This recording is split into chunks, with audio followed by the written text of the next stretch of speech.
Sama seperti Allah menyifati dirinya Ar-Razzaq, Ar-Razik yang memberi rizki. Maka orang segoblok apapun, selumpuh apapun, selemah apapun tetap dapat rizki. Sama, Allah mensifati dirinya Al-Hadi, memberi petunjuk. Maka zaman serusak apapun orang tetap dapat petunjuk. Sehingga kita tidak perlu khawatir, wah nanti zaman kalau sudah rusak nasib Islam gimana? Ya coba sekarang nasib Islam gimana? Ya baik-baik saja. Assalamualaikum warahmatullahi wabarakatuh. Bismillahirrahmanirrahim. Du'u rabbakum tadarru'aw wa khufyah. Terusannya apa? Innahu la yuhibbul mu'tadin. Kalau kamu berdoa itu yang tadarru'. Tadarru' itu ya yang sangat sopan, wa khufyah secara diam-diam atau secara enggak berlebihan. Terusannya ayat innahu la yuhibbul mu'tadin. Allah itu tidak suka orang yang melewati batas. Itu termasuk melewati batas dalam doa karena ada unsur mendikte Allah. Saya memberi contoh tadi, misalnya kita sebagai cowok berdoa, ya Allah saya ingin punya istri cantik, sholihah, nasabnya baik, gak pernah cerewet, gak pernah apa. Itu kan nanti nyarinya juga susah. Nanti kalau Allah menjabatkan itu adanya di surga, ning donya ora payu rabi, kira-kira. Ya itu sudah berlebihan. Terus kalau ada ulama mengatakan doa itu mukhul ibadah, itu maksudnya gini, doa itu bukti kita minta itu bukti kita lemah. Nah merasa lemah itu sudah bagian dari ibadah. Makanya masyhur itu syairnya Abdul Al-Haddad itu, fadu'ai wabdihali dalilun li fiftikori. Jadi saya berdoa itu hanya sebagai bukti saya butuh Allah. Saya sendiri tidak punya kepentingan mustajab apa enggak. Jadi wali-wali yang mengatakan doa itu mukhul ibadah, sebetulnya itu malah wali-wali yang dari awal enggak kelintas disembadani apa enggak. Butuhnya dia itu menunjukkan bahwa saya ini lemah. Buktinya posisinya minta. Itu yang dimaksud mukhul ibadah. Tapi kalau kita berdoa terus posisi kita protes, katanya kamu baik ya Allah, engkau baik, ternyata enggak juga. Buktinya semua doa saya enggak kamu kabulkan. Wah, ini malah doa kriminal jadinya. Jadi yang dimaksud mukhul ibadah itu doa itu bukti minta itu bukti lemah. Makanya ada syairnya Abdul Haddad maksud fadu'a ibadihali dalilun li fiftikor. Jadi saya minta engkau ya Allah itu bukti saya butuh. Jadi itu bukan dua hal yang harus dipertentangkan. Jadi kalau doa dikatakan apa? Ibadah karena di doa itu minta. Lah minta itu bukti merasa kita lemah. Berarti kita sa'il Allah mas'ul. Kita minta Allah yang kita mintain. Kita menengadah Allah yang berposisi memberi. Itu saja sudah cukup sebagai ibadah. Meskipun doa kita tidak mustajab. Karena memang tadi seperti itu. Kalau di ilmu tasawuf itu apa ya? Doa itu memang benar-benar sudah mukhul ibadah karena tadi perasaan merasa butuh sama Allah itu. Nah, merasa butuh itu, nah kalau kita berdoa merasa butuh sama yang kita minta, itu dalam ilmu tasawuf sudah kriminal, berarti kamu lebih butuh makhluknya. Misalnya begini ya, saya ingin punya rumah bagus, terus setelah punya rumah kredit saya utangnya banyak. Sebetulnya saya itu tidak pernah ingat Allah, gara-gara utang banyak kredit jatuh tempo, terus melibatkan Allah. Ya Allah saya ini utang banyak ini, tolong dibayar. Sebetulnya saya itu ingat utang, cuma Allah tak libatkan kan gitu. Lah itu tidak akan jadi wali, yang jenis ini tidak akan jadi wali. Saya ingin jadi dosen, libatkan siapa ya nanya? Libatkan Allah, terus malam-malam bangun libatkan Allah. Itu artinya apa? Kamu itu lebih ingin yang kamu minta ketimbang ingin Allah. Kalau wali itu enggak gitu, kangen Allah, terus tahu Allah itu zat pemberi, karena tahu Allah zat pemberi terus minta. Maka yang dikangen itu ya Allahnya dulu. Kalau kita kan enggak, punya kasus dulu, punya keinginan banyak dulu, baru ingat siapa yang bisa ya. Oh Allah, so, Allah kita libatkan. Ya untungnya Allah baik, mau ramal utang bukan mikir. Untungnya Allah tidak jawab itu. Jadi itu bedanya wali. Kalau wali itu kangen Allah dulu, baru minta. Kalau kita enggak, banyak masalah dulu, baru melibatkan Allah. Nah yang jenis ini tuh bahaya, kalau enggak disembadani mesti ngomel ya. Gusti katanya kalau yang minta kamu kabulkan, ternyata ini enggak. Nanti kalau Allah jawab, kamu itu tidak kangen saya, kamu itu kangen uang, kangen perempuan cantik yang kamu inginkan, terus kamu melibatkan saya. Urusannya apa saya dengan itu? Makanya tidak usah nuntut karena awalnya sudah salah. Ya saya kira itu ya. Jadi ada ayat apa? Ud'u rabbakum tadarru'aw wa khufyah. Terusannya apa? Innahu la yuhibbul mu'tadin. Itu di semua tafsir dikatakan Allah enggak suka orang yang berlebihan dalam doa. Berlebihan tadi misalnya minta sesuatu yang terlalu besar atau permintaan kemarin saja lanu addi syukroh, kita tidak bisa memenuhi mensyukuri sudah minta lagi. Misalnya seorang jomblo, targetnya kan asal payu nikah. Tapi setelah nikah bayangkan istrinya sholihah, tidak cerewet, itu kan berlebihan. Hilang status jomblo saja belum kamu syukuri kok sudah minta macam-macam. Jadi harusnya kan syukur dulu ya. Sekedar laku nikah ini kan ada syukur yang harus, seperti jadi dosen juga gitu. Sekedar jadi dosen harus kita syukuri dulu karena menjadi kita tidak nganggur. Itu kan satu harkat sosial yang luar biasa. Jangan tahu-tahu sudah hari kedua cari intensif, cari ini itu, syukurnya aja belum sudah kemana-mana. Lah itu sudah mu'tadin, sudah melebihi apa? Batas. Sebetulnya begini ya, kalau misalnya itu ya subjektif juga. Misalnya bilang rata-rata alumni pondok ini sukses, alumni kampus ini sukses, yang ini tidak sukses, itu satu pasti subjektif. Karena biasanya yang diterkenalkan yang sukses-sukses. Saya punya tetangga dari pondok yang Anda sebut itu kebetulan tidak sukses semua. Itu jantogo saya sampai ngeluh. Saya ini gimana kok? Ya sudah seperti itu kan subjektif ya. Tapi menyangkut pendidikan itu begini ya, menyangkut hasil dari pendidikan itu. Andai kan kita bicara ilmu hakikat, misalnya kita mondok itu, mondok kemudian jadi orang miskin, jadi orang yang menurut orang banyak tidak berguna di masyarakat. Ternyata kita ini orang yang kelihatan tidak punya karir, tapi kalau malam sujud sama Allah.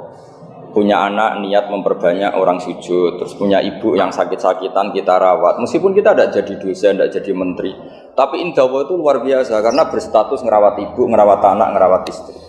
Nah Islam itu datang dengan jargon-jargon seperti itu. Sehingga Nabi kalau muji itu ada Uwais Al-Qarni, ini orang yang luar biasa. Ternyata dia itu punya ibu lumpuh yang kalau kemana-mana harus digendong. Ketika tetangga-tetangganya berhasil sowan Rasulullah itu Uwais Al-Qarni tidak bisa karena setiap ibunya dipamitin mau sowan ke Rasulullah itu sama ibunya nggak boleh. Tapi apa yang terjadi? Justru dipuji-puji Nabi sebaik-baiknya kurun itu waktu adalah kurun yang ada Uwais Al-Qarni. Saya punya teman, ini kisah nyata, saya berkali-kali ngisi ngaji di komunitas ulama. Ini mungkin tidak bagus untuk kampus, tapi harus saya utarakan supaya ya kita evaluasi. Saya bilang gini, saya ini jadi kiai itu sering iri sama orang goblok. Orang goblok itu barokah kata saya gitu. Itu kiai-kiai kaget semua karena saya bilang orang goblok itu barokah.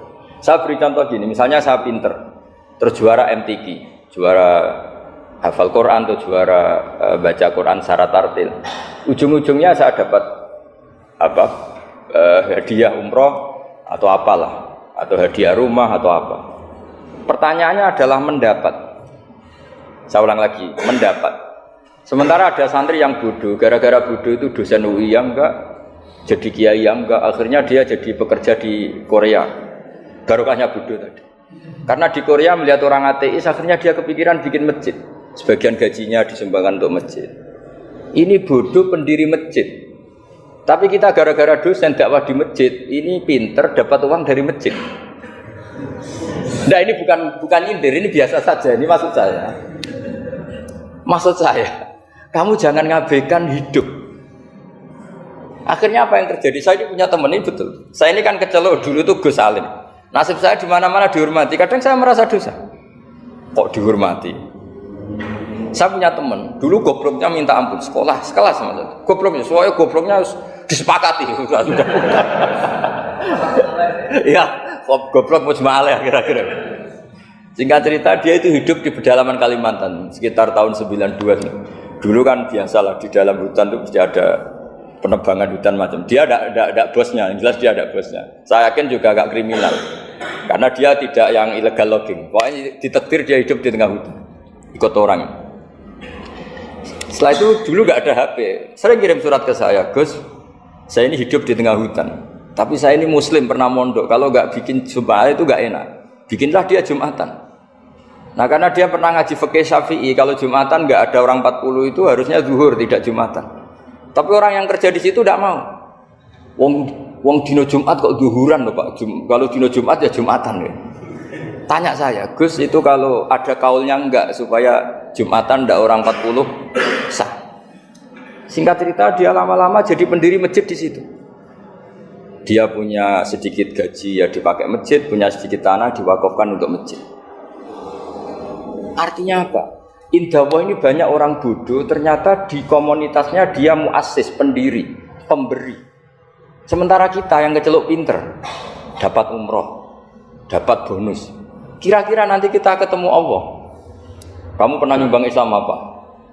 Yang bodoh jawab, oh nanti Gusti bikin masjid di pedalaman. Kita yang pinter, kayaknya kalau memberi enggak lah Gusti. Reputasinya mendapat. Nah artinya gini, kita jangan mengukur, makanya Rasulullah itu punya sisi unik. Ini mungkin pelajaran bagi kita semua. Orang-orang Ansor kita tahu semua berposisi memberi Rasulullah. Semuanya orang Ansor. Ngasih rumah, ngasih tanah, bahkan bukan sekedar ngasih Rasulullah, ngasih sahabat-sahabat yang dibawa Rasulullah, yaitu orang Muhajirin. Ketika Nabi mengalami sekian kemenangan, futuhat, Nabi bagi-bagi harta itu orang Ansor gak dikasih, sama sekali gak dikasih. Sehingga terprovokasi sebagian, ya tentu sebagian yang muda-muda, masyhur itu, yang terprovokasi yang muda-muda. Ini pelajaran bagi kita. Wah, ini Rasulullah Muhammad mulai tidak fair, yang dikasih orang-orang kafir Quraisy yang barusan masuk Islam. Paling Nabi karena izinnya tonggo, sawak dewi kan kenalan anyar, jadi dimenangkan sing tonggo, yaitu orang-orang kafir Quraisy yang sekarang baru masuk Islam. Sehingga cerita akhirnya Nabi dengar gosip itu, dengar bahwa Nabi dikomentari mulai tidak adil karena memprioritaskan orang-orang Quraisy yang notabene adalah keluarga Nabi, tetangga Nabi, kampung halaman Nabi. Akhirnya Nabi bilang, coba semua orang Ansar kumpulkan di satu kubah, satu khimah besar di Jirona pas itu. Dikumpulkan, terus orang Ansar ditanya, dengar-dengar makolatun balagona angkum, ada satu makalah dari kamu, apa betul itu kamu yang mengatakan? Terus ketua orang Ansar ada yang namanya Sa'd bin Ubadah berdiri, ya Rasulullah amazu ahlamina fala yaquluna syai'an. Orang-orang terpelajar kita ada yang komentar, tapi yang muda-muda ini memang ngomong seperti itu, bahwa jenengan sekarang mulai lebih tertarik ngurusi orang-orang Quraisy daripada kita. Terus itu di Jirona itu ya kira-kira berapa kilo ya, 40 kilo atau 30 kilo dari Mekah. Zaman itu Nabi posisi di Jirona. Jawabannya Nabi itu unik. Oh iya, kata Nabi. Apa yang dikatakan Nabi? Saya ini Rasulullah, nanti kamu pulang bersama saya. Tapi orang-orang ini, orang-orang Bedui ini, setelah saya kasih kambing, saya kasih unta, mereka pulang. Ama tardona ayarji annasu bisyati wal ba'ir wa tarjiuna antum bi Rasulillah. Kamu ini nanti mendapat saya ini nanti ikut pulang kamu ke Madinah. Berarti kamu mendapat saya, afdalul khalqi, orang terbaik di dunia. Mendapat sayyidun nabiyyin. Tapi orang-orang yang setelah saya kasih uang itu pulang. Artinya gini, kamu berorientasi mendapat saya apa mendapat uang? Nangis semua orang Ansor, enggak Gusti ya sudah mendapat jenengan saja duit gak Ternyata Nabi itu mentertawakan sama nyuwun sewu A'rabul A'rab, orang-orang Bedui Arab. Ya Rasulullah, kita ini baru Islam, tolong diservis dong, namanya mu'allaf. Saya baru Islam, tolong diservis toh. Ya Rasulullah, ya sudah kamu ngambil unta ini diambil pulang. Yang satu minta kambing diambil pulang. Terus kata Nabi, weh seneng duwe kelakuan ngono, ketemu Nabi ra tertarik ngaji. Bartuk duit mulai bartuk duit. Sementara kamu mendapat saya. Intinya Rasulullah ingin mengajarkan ke orang-orang Ansor, kamu dulu tuh heroik. Posisinya memberi untuk Islam, maka heroik kamu tidak akan saya batalkan. Dari mental memberi, kemudian ingin mental mendapat. Itu hebatnya Rasulullah. Jadi kalau dalam tradisi sahabat, misalnya saya sering ditolong orang gitu. Kok setelah saya jadi kiai besar atau jadi wapres kira-kira gitu kayak Pak Ma'ruf Amin, itu malah sebaiknya tidak usah balas yang berjasa kalau ini calon wali, karena nggak boleh kebaikan itu dibatalkan dengan mendapat. Ini cara teori politik masalah ya. Tapi kalau teori wali keharusan, masa ngamal kok dibatalkan? Bahkan ini ngaji, kalau ngaji itu ya daftarnya jadi wali, jangan jadi politikus kan gitu. Ibarat kita coba sekarang banyak kampung itu geger kan gara-gara itu. Wakifnya masjid itu ikhlas tanah untuk masjid. Lu anak cucunya kok terus ambisi jadi imam, jadi pengurus takmir, padahal tidak layak. Mereka mungkin tidak alim, tidak soleh. Ini kan terus gak fair. Wakifnya ikhlas, siapa aja yang ngelola boleh asal kompeten. Anak cucunya tidak ikhlas. Nabi itu enggak mau. Jika masyhur orang Ansor itu ketika Nabi menawarkan, kita sekarang sudah futuhat, apa harta yang kamu kasihkan muhajirin tak kembalikan, sekarang negara mampu. Tidak ya Rasulullah, kita tidak akan mengambil sesuatu yang sudah kasihkan lillahi ta'ala. Orang muhajirin juga sama, ketika di Ji'ronah di Mekah, ini Mekah sudah kita taklukkan. Tanah-tanah yang sekarang dikuasai orang kafir, yang dulu kamu tinggalkan lillah, sekarang bisa kamu ambil lagi, karena sekarang Mekah sudah dikuasai Islam. Kata orang muhajirin apa? Kita tidak akan mengambil sesuatu yang sudah kita kasihkan lillah. Jadi kamarnya malu, yang kita lama sekali bermental memberi, kemudian kita sekarang ingin bermental mendapat. Artinya gini, kalau dengan mengukur kegagalan itu orang-orang bodoh itu barokahnya luar biasa. Coba kalau semua orang pinter misalnya, kayak saya, kayak Pak Rektor misalnya, itu bingung masyarakat. Barokahnya orang bodoh di tengah-tengah pasar ada konsultan, barokahnya dokter-dokter yang gizinya tidak pati bagus, akhirnya di pedalaman ada dokter. Gara-gara prestasi pas-pasan di pedalaman. Coba kalau prestasinya kelas A semua, mungkin sudah hidup di Jerman semua. Indonesia bisa kurang stok penyuluh. Jadi pertanyaan jenengan tadi, ya tadi kalau saya disuruh jawab dengan ilmu hakikat, Allah merencanakan ini sudah luar biasa.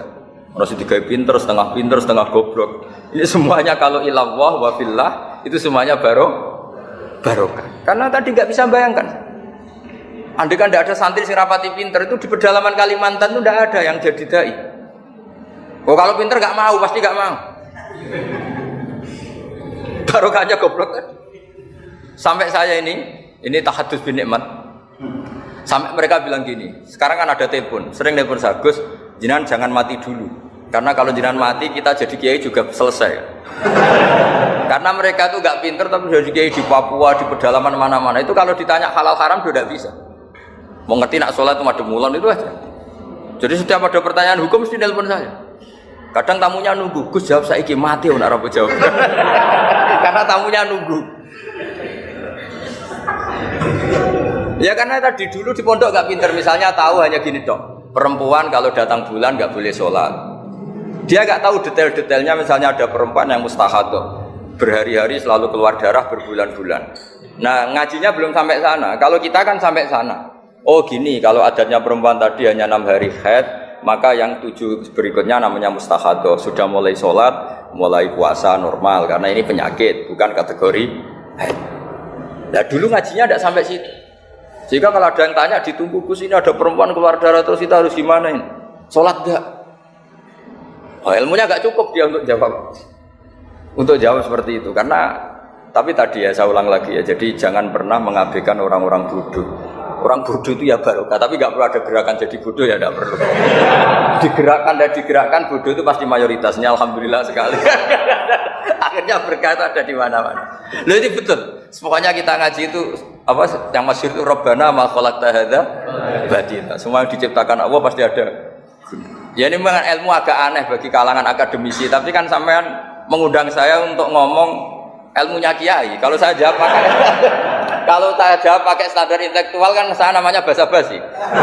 Itu tidak bagus dalam ilmu Islam. Mudahana itu tidak bagus. Karena ini keahlian saya di ilmu hakikat ya saya jawab secara ilmu hakikat. Terus itu pernah saya diceritani Pak Bintang Pamungkas itu. Itu cerita. Gus Dur juga pernah cerita, banyak yang sejenis itu cerita. Gus Dur kan orang sukses di Jakarta. Itu matur nuwun sama keluarganya yang adiknya yang jadi biasa-biasa saja. Karena akhirnya ada yang ngrumat ibunya. Keluarga Pak Bintang itu banyak yang doktor, profesor. Tapi terima kasih sama adiknya enggak siapa-siapa. Karena barokahnya itu ibunya ngrumat. Coba kalau semuanya dokter mungkin ingin hidup di kampus semua. Kiai juga gitu, kalau ada kiai top, biasanya punya adik yang nggak pati top. Dan kiainya top bisa kemana-mana, karena ada adiknya yang nggak top, yang rumah ibunya, rumah tanah. Jadi sebetulnya Allah sudah mempersiapkan sedemikian rupa. Tapi kalau kita tidak syukur, ya jadi repot. Itu tidak hanya cerita tentang Gus Dur, Bintang Pamungkas, mungkin Pak Jokowi, Pak Soekarno, semuanya sama lah. Pasti di balik orang top-top ini ada orang-orang yang berkorban untuk kebaikan keluarga di internal. Dulu ada sahabat namanya Abdul bin Umi Maktum itu buta. Itu tidak pernah ikut perang karena buta. Tapi setiap Nabi perang itu yang jaga Madinah itu Abdul bin Umi Maktum. Tapi terus jangan bilang orang barokah buta ya tidak usah gitu. Pokoknya saya cerita itu Rabbana ma khalaqta hadza batila, bahwa engkau ya Allah yang kau ciptakan ini tidak ada yang enggak ada guna.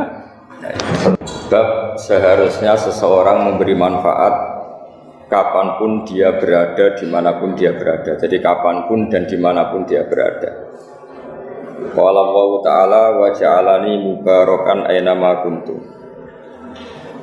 Aina fi an ibadihi aynama kunna. Di sini diterangkan an-naf'u naf'ani, naf'un fil adyan wa naf'un fil abdan. Wal barokah kasratul khairi wa ziyadatu. Fa'atna Allahu ala Isa bi kaunihi ja'alahu nafi'an lil ibadi aynama kana wa haitsu kana. Jadi yang perlu saya terangkan, di antara sifat dasar orang-orang baik adalah di mana saja, kapan saja itu memberi manfaat. Termasuk tentu saat paling sulit. Jadi Nabi Isa menceritakan dirinya itu wa ja'alani mubarakan aynama kuntu, saya ditakdir Allah berada di mana saja memberi berkah, memberi kemanfaatan bagi orang lain. Ada beberapa cerita tentang Nabi Isa. Jadi perlu diketahui ada 3 nabi yang seperiode. Satu Ibrahim dan Nabi Lut. Ibrahim itu sama Nabi Lut itu pernah paman. Kedua Nabi Musa dan Harun. Sebetulnya yang jadi nabi itu Nabi Musa, tapi Nabi Musa karena alsak, lisannya tidak jelas, minta Nabi Harun, ya tentu minta kepada Allah supaya Nabi Harun jadikan nabi. Terus ketiga Nabi Isa dan Yahya. Yahya bin Zakaria, terus Isa ini pernah keponakan Zakaria. Kira-kira kalau di Jawa ya misanan antara Yahya dan Jawa Isa. Jadi ada 3 nabi yang seperiode. Tapi yang paling berkompeten, yang sederajat kira-kira seperti itu hanya Isa dan Yahya. Karena Nabi Lut dan Nabi Ibrahim itu beda level. Karena Lut ini pernah keponakan, jadi hubungannya kira-kira yang murid dan guru. Terus Musa dan Harun itu juga nggak level, karena Nabi Harun ini jadinya Nabi itu atas permohonan Nabi Musa. Sehingga meskipun Harun itu kakaknya, tapi nggak berani bantah. Jadi Nabi Musa itu dalam cerita beliau itu alsak. Alsak itu lesannya agak kedal. Tapi ini alsak yang barokah. Jadi dulu ceritanya Musa kecil karena dia seorang nabi, beliau seorang nabi. Itu kalau melihat Fir'aun itu mantelnya bukan main. Padahal kecilnya dirawat Fir'aun. Sehingga cerita mulai kecil sudah usil. Kalau melihat Fir'aun itu ya jenggotnya dipakai mainan. Terus pokoknya nakal. Lama-lama Fir'aun curiga, dasar orang Israel. Nabi Musa ini turunan Israel. Lama-lama Fir'aun itu yakin kalau itu sengaja. Akhirnya Fir'aun mau membunuh Musa. Terus kata istrinya Fir'aun, Musa itu masih anak kecil. Jadi seperti itu ya bawaan anak kecil, bukan bawaan kebencian terhadap orang Kipti, orang Mesir. Kalau dalam bahasa kitab kuno Mesir itu Egypt al-Kipti, makanya disebut Maria al-Kiptiyah. Kalau orang sekarang bilang Egypt itu bahasa kunonya Mesir itu al-Kiptiyah. Nah, memang secara bahasa Arab Mesir itu nggak mungkin, bahasa Arabnya Mesir itu nggak mungkin karena Misra itu maknanya kota. Jadi kalau kamu bilang kamu kemana, ke Misra, ke kota, lah ya kota mana, ya kota Mesir, itu bisa debat kusir. Jadi ya kayak kita lah, kita sekolah di mana? Di madrasah. Madrasah terjemahnya apa? Sekolah. Nah, kemudian oleh istrinya Fir'aun ya gini saja, buktikan kalau Musa itu masih anak kecil. Masyhur itu dalam cerita dikasih bara api sama apel. Sebenarnya Musa kecil ini sudah pintar mau milih apel. Sama malaikat Jibril diarahkan tangannya itu ngambil apa? Bara api terus dikunyah. Itu yang menyebabkan lisannya Musa itu alsak, agak pelak. Nah ketika jadi Rasul itu akan repot karena nanti harus pakai penerjemah. Jadi seorang Rasul tapi lisannya tidak apa? Cakap. Akhirnya Nabi Musa realistis ngendikan ketika diutus, wa akhi Harun wa afsahu minni lisanan fa arsilhu ma'yarid ayyusaddiquni inni akhafu ayyukadzibun. Ya Allah, saudara saya Harun itu lisannya lebih fasih. Tolong jadikan dia Rasul. sebagai penguat saya. Akhirnya Allah mengabulkan doanya Nabi Musa, kemudian Harun dijadikan sebagai apa? Rasul. Sehingga meskipun satu angkatan, Harun dan Musa ini enggak level. Artinya enggak level itu ya Harun yang takut Musa. Terus ketiga ini Nabi Yahya dan Nabi Isa. Ini umurnya ya seangkatan, kecerdasannya, jadi nabinya sama-sama mulai kecil. Kita tahu Nabi Yahya termasuk yang diberi kitab Allah, ya Yahya khudil kitaba biquwwah wa atainahul hukma sobiyya. Yahya berpeganglah kitab secara kuat dan dia saya kasih kenabian ketika kecil. Sama dengan Nabi Isa yang disebut wa yukallimun nasa fil mahdi wa kahla. Sehingga karena selevel, dua nabi ini menjadi figur besar dalam manhaj, dalam metode dakwah. Dua, karena masih misanan tadi, kalau Jawa kira-kira mirip misanan. Dua nabi ini kalau memilih satu kampung, itu kalau Nabi Yahya itu milih kalau singgah di satu kampung, Nabi Yahya mesti tanya, orang sini yang paling soleh siapa, yang paling baik siapa. Ya terus singgah atau nginap di rumahnya orang baik tadi. Tapi kalau Nabi Isa enggak, orang sini yang nakal siapa, yang paling beling siapa. Terus Nabi Isa singgah di situ.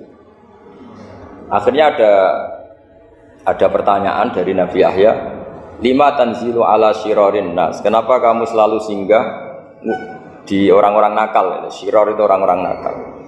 Masyhur itu Nabi Isa menjawab, ana tabibun udawil mardo. Di mana-mana Nabi itu ibarat seorang dokter, kerjaannya tentu menyembuhkan orang-orang yang apa? Sakit. Jadi dua nabi ini sering berdebat, tentu debat yang baik. Dan itu menjadi cara Jawa itu punjeri ilmu. Jadi manhaj ilmu besar antara Yahya dan Isa. Begitu juga Nabi Yahya itu kelihatan agak rileks, panik, saking takutnya sama Allah. Kalau Nabi Isa itu rileks, pokoknya kumpul orang-orang nakal itu ya rileks. Akhirnya ada dua pertanyaan sekaligus nanti jadi dua manhaj. Kenapa kamu sering masam itu, sering kalau bahasa Arab itu abasa ya. Terus yang Nabi Yahya balik bertanya, kenapa kamu sering senyum, sering tertawa? Kenapa memangnya? Terus ka'annaka ta'manu min makrillah, kamu sering senyum kayak kami sudah terbebas dari azab Allah, dari ditegur Allah, seakan-akan kamu orang paling benar yang enggak akan salah. Nabi Isa balik tanya, sama kamu sering masam, sering merung, ka'annaka taqnatu min rahmatillah, seakan-akan kamu putus asa dari rahmatnya Allah. Sehingga kemudian itu jadi manhaj besar. Kalau terlalu senyum, ya dianggap orang yang kayak nggak punya perasaan dosa. Tapi kalau terlalu masam, terlalu merenggut, seakan-akan rahmat Allah itu terbatas. Sehingga seakan-akan Allah itu rahmatnya nggak cukup lah untuk mengelola manusia ini. Sehingga itu jadi metode besar yang masyhur itu dalam sebuah hadis Nabi ngendikan, ulama ummati ka anbiya Bani Israil. Ulama umatku itu kapasitasnya atau fungsinya atau manfaatnya setingkat nabi-nabi Bani Israil. Karena ketika umat ini enggak ditunggui para nabi setelah Rasulullah SAW, itu yang nunggui hanya ulama. Tapi ulama ini sudah cukup mewakili para nabi Bani Israil. Dan banyak syurahul hadis, para penyarah hadis mensarahkan Nabi tidak ngendikan ulama ummati kamisli seperti saya, tapi ka'ambiyai Bani Israel, sebagaimana nabi-nabi Bani Israel. Nabi Bani Israel itu macam-macam, termasuk ada yang tidak nikah, yaitu yang bernama Yahya dan Isa.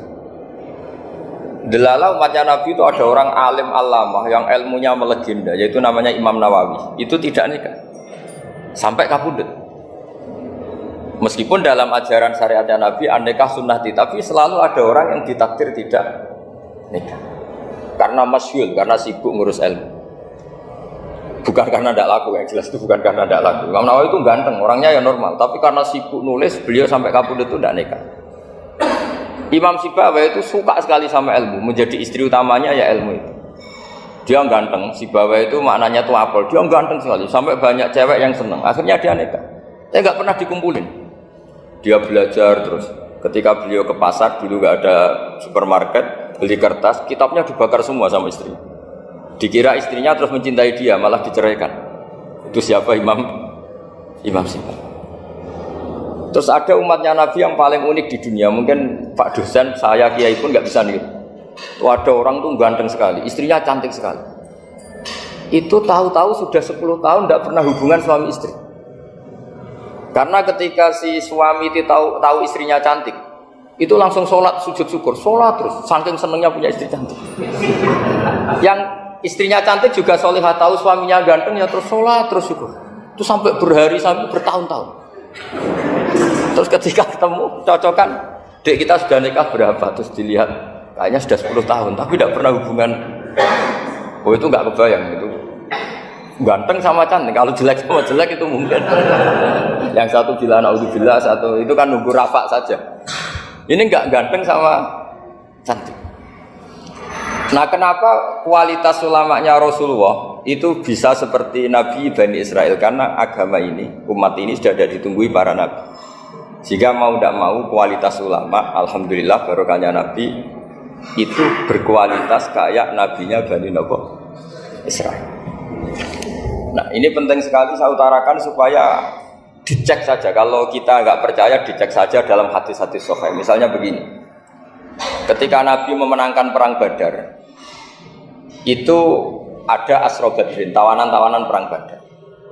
Nabi suka musyawarah, suka rembukan. Ya Abu Bakrin, menurut kamu tawanan ini diapakan? Kata Abu Bakar, hum asyiratuka, mereka itu keluarga engkau, orang-orang Quraisy.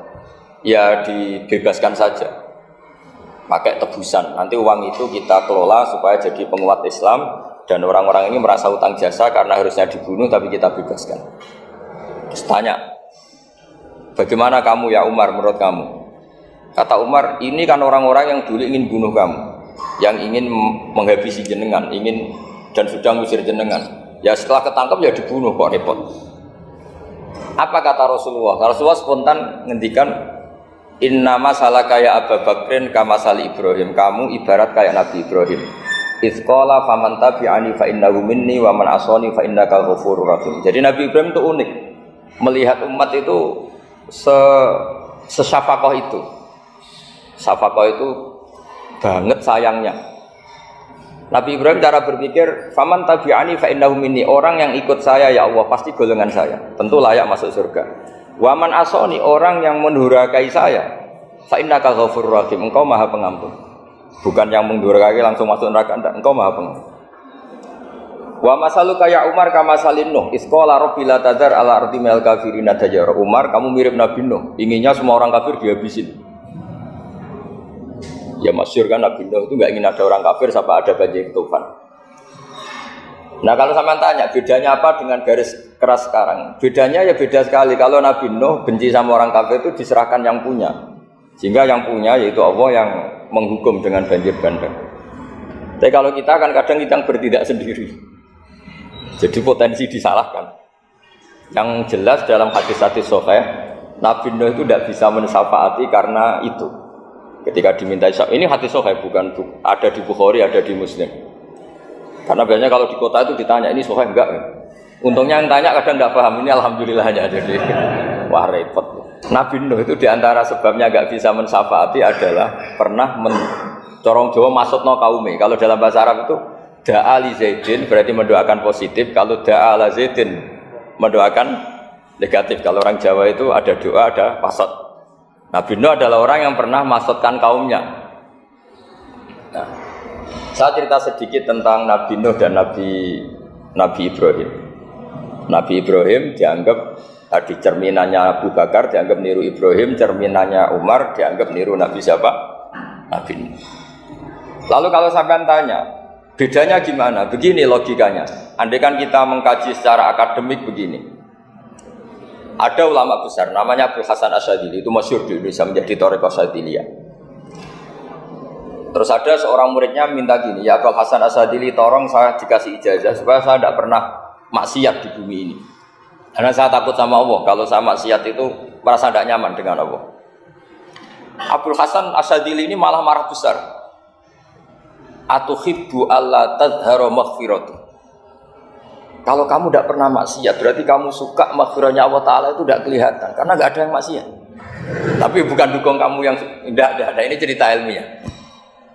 Tapi kalau Said Abdul Al-Haddad itu kebalikannya.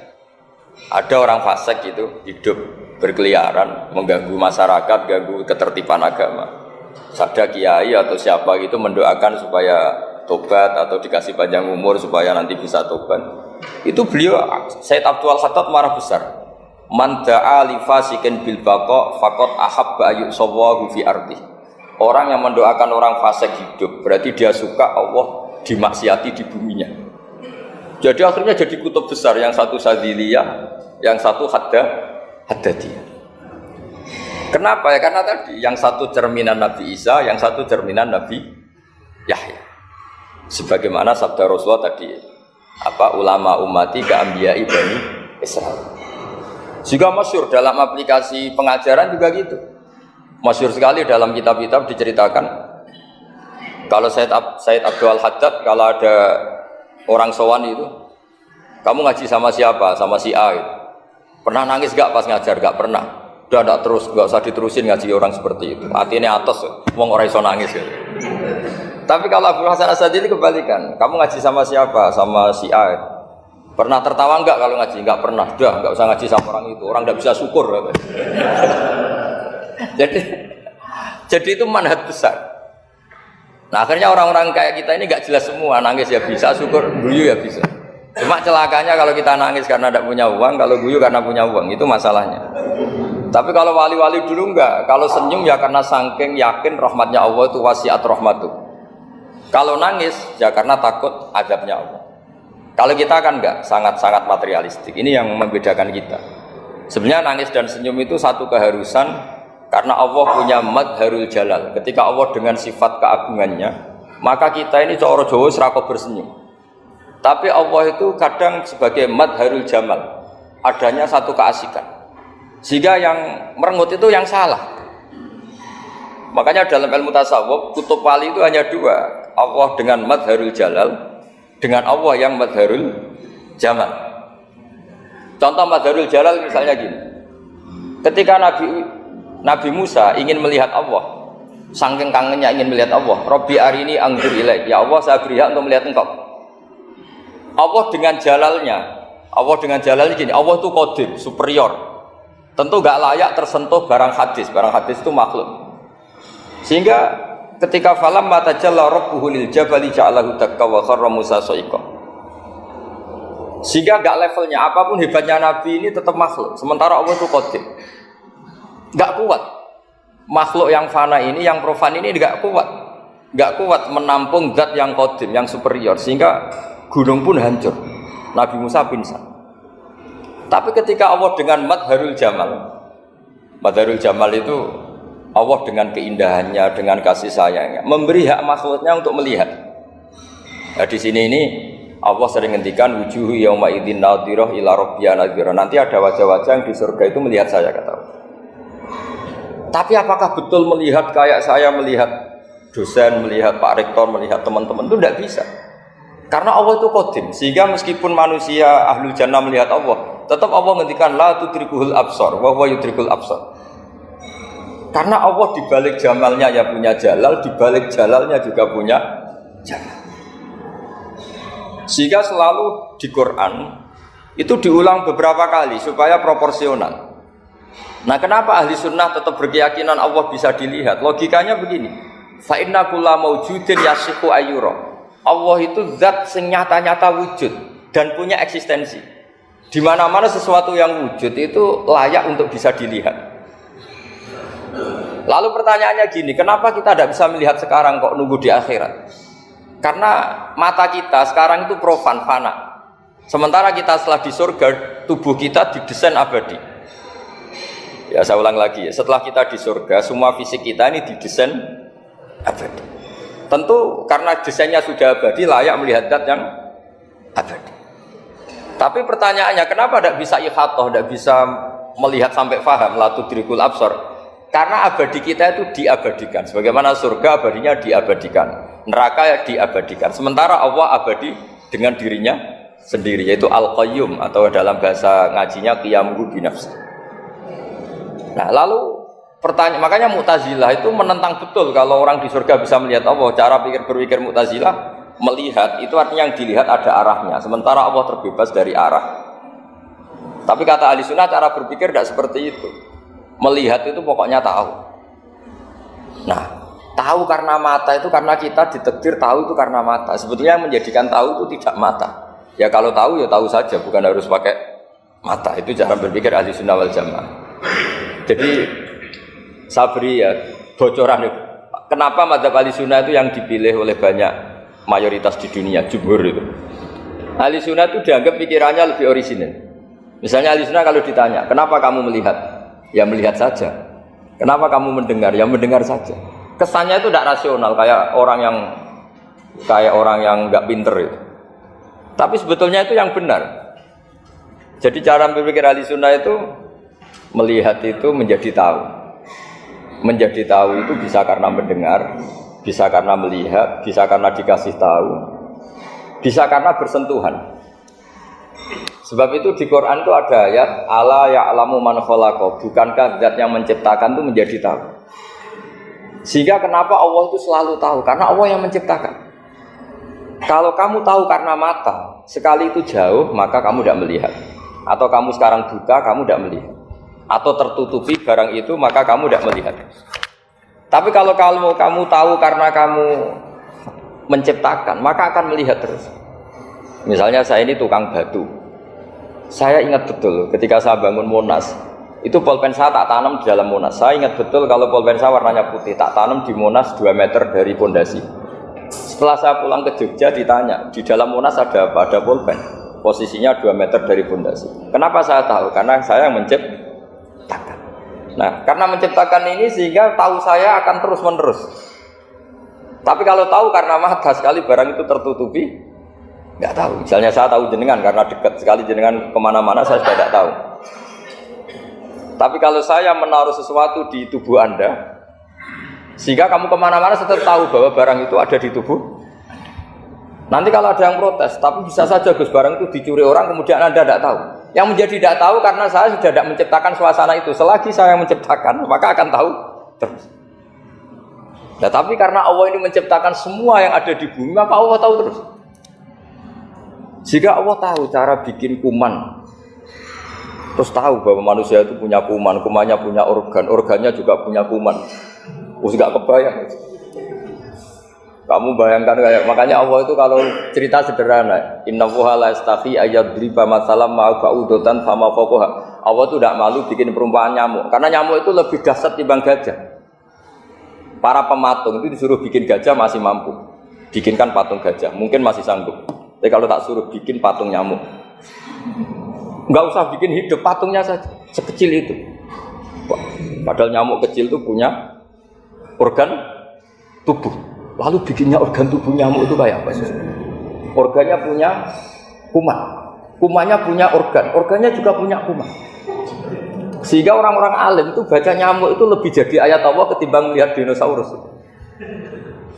Tapi sekarang orang itu nggak tertarik ceritanya. Jadi beda perasaannya orang alim sama orang awam. Kalau orang awam tuh melihat mukjizat kan yang dasar-dasar kayak dinosaurus, gajah, wow gitu. Kalau orang alim nggak, malah melihat nyamuk.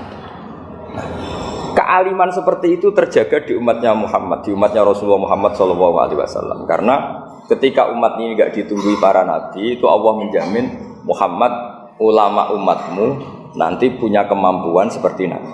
Tentu tidak dalam keutamaan ya, keutamaan tentu nggak sekelas sama nabi.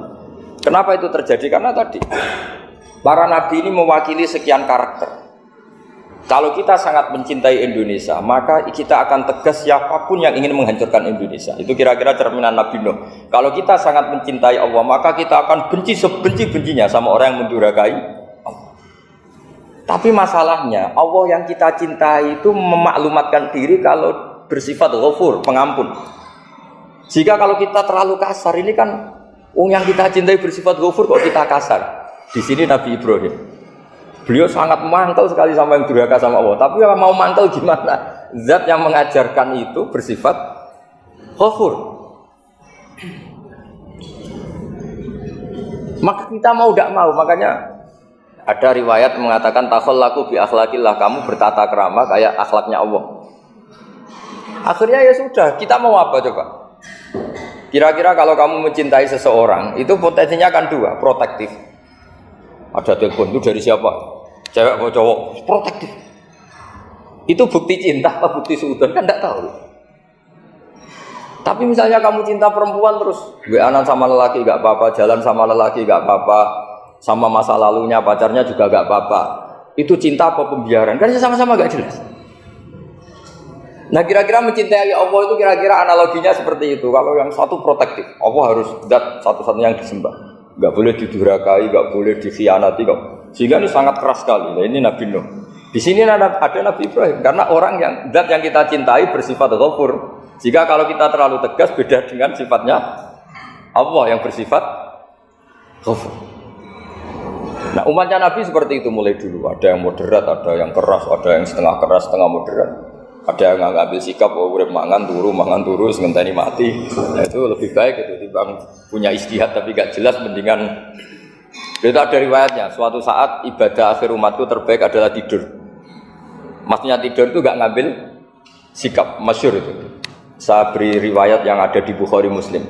Satakunu fitanun al-qa'id fiha khairun al-qa'im wal-qa'im fiha khairun al-masi wal-masi fiha khairun nas-sa'i. Nanti di akhir zaman itu banyak fitnah, kata Rasulullah. Yang duduk lebih baik ketimbang yang berdiri, yang berdiri lebih baik ketimbang yang jalan biasa lebih baik ketimbang yang jalan bergegas. Man tasyarrafa laha tastasrifu. Fitnah itu adalah siapa yang terlibat maka akan semakin parah.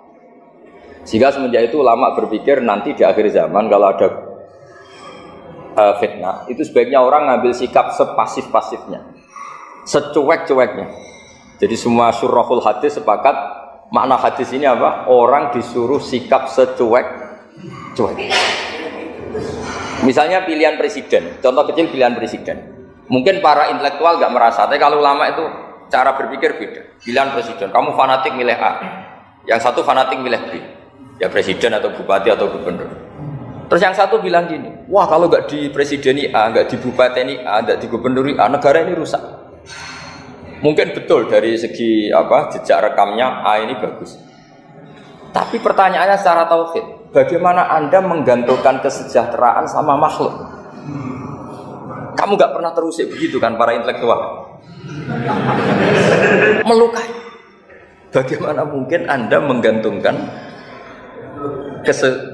kesejahteraan dengan seorang makhluk? Wah kalau di presiden A pasti Indonesia makmur, kalau bupati A pasti Sleman makmur, pasti Bantul makmur. Nah, bagaimana mungkin makhluk yang sedang soleh kamu pastikan selalu soleh? Wong dia makhluk bisa berubah. Sementara yang B misalnya fasik, wah kalau dipimpin B pasti rusak negara. Bagaimana kamu pastikan B yang fasik selalu fasik? Dia aja dia husnul khotimah. Yang fasik pas mimpin jadi soleh, yang soleh pas mimpin jadi fasik. Akhirnya ulama karena tahu sifat kendali di tangan Allah, sikapnya nggak jelas. Saya ini termasuk orang yang terkenal nggak jelas. Karena kalau ditanya, Gus sampai milih presiden mana, bakti mana? Sanut pangeran sing dadi aku loyal. Wah, anut pangeran yo kacau. Wah, luwih kacau menan anut pangeran kan. Ini kan sudah tidak sambung karena pikirannya ulama. Memang enggak beda, cara berpikir ulama itu beda. Bahkan bapak saya itu kalau didik saya itu begini. Kalau meseli saya atau ngirim saya dulu itu kan pakai mesel. Ini uang kamu 500.000 untuk kamu, mesti ditambahi 100.000 ini untuk buat jajan sama teman-teman. Mesti ada uang pokok, ada uang sodako. Dulu saya sering tanya, kenapa bapak sangat menghormati teman-teman saya? Kata bapak, aku kue mondok, aku raiso nyukupi, sing iso nyukupi ya konco-konco. Ternyata betul, rata-rata anak kuliah atau anak mondok, uang pribadinya kan 8 hari dari dikirim sudah habis. Berarti kan masih 22 hari kok bisa hidup itu kan barokahnya teman-teman juga. Malah yang agak beling itu 1 hari sudah habis, berarti ada 29 yang bergantung sana sini. Sehingga Nabi dulu cara ngedikan itu unik. Kata Nabi, da'un nasa yarzuqu wa ba'duhum ba'du. Manusa barno wae engko saling memberi rezeki. Ketika ada collab, Medina itu pernah collab, terus sekarang pernah defisit itu. Beberapa pakar ekonomi datang ke Rasulullah, ya Rasulullah, sa'ir, tolong dikasih harga standar. Tapi apa jawabannya Nabi? La tusairu fa inna Allaha huwal musair. Kamu jangan kasih harga, Allah sendiri yang menentukan harga itu. Terus kata Nabi, kenapa engkau begitu ya Rasulullah? Ini negara harus ditentukan harga karena gini-gini. Kata Nabi, saya tidak ingin ketemu Allah dalam keadaan dolim. Tapi ini tentu di teori ilmu modern ini masalah. Tapi menurut orang modern. Tapi kalau menurut ilmu hakikat itu nggak akan masalah. Misalnya, kenapa Nabi tidak menentukan harga dalam keadaan negara seperti itu? Jawabannya pakar-pakar hakikat. Ya saya ulang lagi pakar-pakar hakikat begini. Misalnya ada orang menimbun supaya nanti harganya mahal. Terus ditimbun terus sampai nunggu harganya mahal. Lama-lama dia sadar kalau timbunannya nggak ada gunanya karena ternyata orang nggak beli. Nah, ketika orang nggak punya kemampuan beli, yang menimbun juga tidak punya uang. Ya tapi kalau sampean tanya, tapi Gus nak tuku barang pokok kan kita mati karena kehabisan stok. Itu masalah tauhid Anda. Bagaimana mungkin kamu bayangkan seorang makhluk tidak bisa hidup atau nggak dapat rezeki? Nabi itu orang yang sampai ke derajat hakikat dari tidak pernah bayangkan gitu. Saleh sampean jadi orang yang tauhidnya masalah. Sehingga terus bayangkan, wah kalau negara ini chaos, wah kita makan apa? Kalau negara nggak stabil, wah kita gimana? Itu tidak bisa seperti itu. Dulu ketika kita dijajah Belanda, itu kiai-kiai kita, Mbah Hasyim Asy'ari, Mbah Ahmad Dahlan, mondoknya di Mekah. Sampai alim alamah, dua beliau, Mbah Hasyim sama Mbah Ahmad Dahlan itu ngajinya sama-sama Syekh Khotib Minangkabau. Cuma Mbah Hasyim lebih menekuni ke Syekh Mahfud Termas, yang satu menekuni Syekh Khotib Minangkabau. Jadi dua beliau itu ngaji di guru yang sama. Mbah saya, buyut saya itu ya sudah mondok Mekah. Itu zaman dijajah Belanda. Sekarang kita agak dijajah, nggak mondok di sana. Buyut saya itu zaman itu sudah haji. Buyut kelima saya. Itu dulu kalau ingin cari tempat yang teduh, itu masuk ke gua. Itu masuk gua itu hanya kepalanya saja. Kakinya masih di luar. Karena gua di Arab tidak seperti gua di sini. Kalau gua di sini kan orang bisa masuk semua. Kalau gua Arab kan hanya celah-celah batu-batu besar. Sehingga ketika Rasulullah hijrah ke Madinah, singgah di Gua Sur, kata Abu Bakar gimana? Andai kan yang ada orang kafir di depan gua, kata Abu Bakar gimana? Andai kan mereka melihat kakinya, pasti melihat kita. Karena gua di sana itu satu tubuh tidak bisa masuk penuh. Kalau gua di sini kan ada yang mobil saja bisa masuk. Nah itu bahasa saya kalau mau istirahat itu masuk gua, separuh badan di dalam gua, separuhnya masih di luar. Nah sekarang terus kita bilang, wah kalau kita negara tidak stabil, kita haji kemana? Dulu zaman dijajah Belanda, kita bisa haji. Soal kebahagiaan, nenek moyang pulau jenengan tuh anaknya banyak. Dijajah Belanda, jajah Jepang, ya nyatanya anaknya banyak-banyak. Itu kira-kira bahagia apa enggak? Nah, artinya gini, ya tentu kita tidak ingin dijajah itu tentu ya. Tapi kita ini selalu latah. Wah kalau ekonomi jatuh kita makan apa? Kalau kita dijajah kita tidak perlu seperti itu. Rahmatnya Allah Ta'ala itu akan adrokatna. Rahmatnya Allah Ta'ala akan menemukan kita. Apapun kondisi kita, apapun keadaan kita. Ini cara berpikir tauhid. Sehingga Nabi itu tidak pernah bayangkan umatku nak rata tunggoni piye, ditunggoni Allah. Sehingga masyhur dalam hadis-hadis sahih, la tazalu ta'ifatun min ummati dzahirina 'alal haqq la yadurruhum man khadalahum wala man khalafahum wala man nawa'ahum. Selalu di umatku ada kelompok-kelompok yang selalu membela kebenaran dan tidak akan terkalahkan oleh kesesatan di akhir zaman. Kenapa? Cara berpikir orang tauhid itu sederhana begini. Allah menamakan dirinya Al-Hadi, penunjuk jalan. Dan sifat Allah pasti nafidah karena Allah tidak terkalahkan. Sama seperti Allah menyifati dirinya Ar-Razzaq, Ar-Razik yang memberi rezeki. Maka orang segoblok apapun, selumpuh apapun, selemah apapun tetap dapat rizki. Sama, Allah mensifati dirinya Al-Hadi, memberi petunjuk. Maka zaman serusak apapun orang tetap dapat petunjuk. Sehingga kita tidak perlu khawatir, wah nanti zaman kalau sudah rusak nasib Islam gimana? Ya coba sekarang nasib Islam gimana? Ya baik-baik saja. Dulu ditunggoni wali songo ya banyak orang Islam. Sekarang nggak usah wali songo, ditunggu dosen-dosen yang ngajar aja nunggu digaji. Kiai pidato ya ada yang beri salam tempel. Itu kalau nuruti definisi ikhlas itu tidak ada yang masuk. Tapi meskipun demikian agama juga jalan. Kenapa agama ini jalan? Karena Allah Al-Hadi, penunjuk jalan. Ketika Allah mensifati dirinya penunjuk jalan dan sifatnya Allah pasti nafidah, pasti terjadi. Karena Allah tidak pernah gagal. Sehingga agama ini akan ada terus sampai akhir zaman. Coba Amerika kayak apa, Islamofobia. Di Amerika tambah lama tambah banyak Islam, Eropa juga gitu, Australia juga gitu.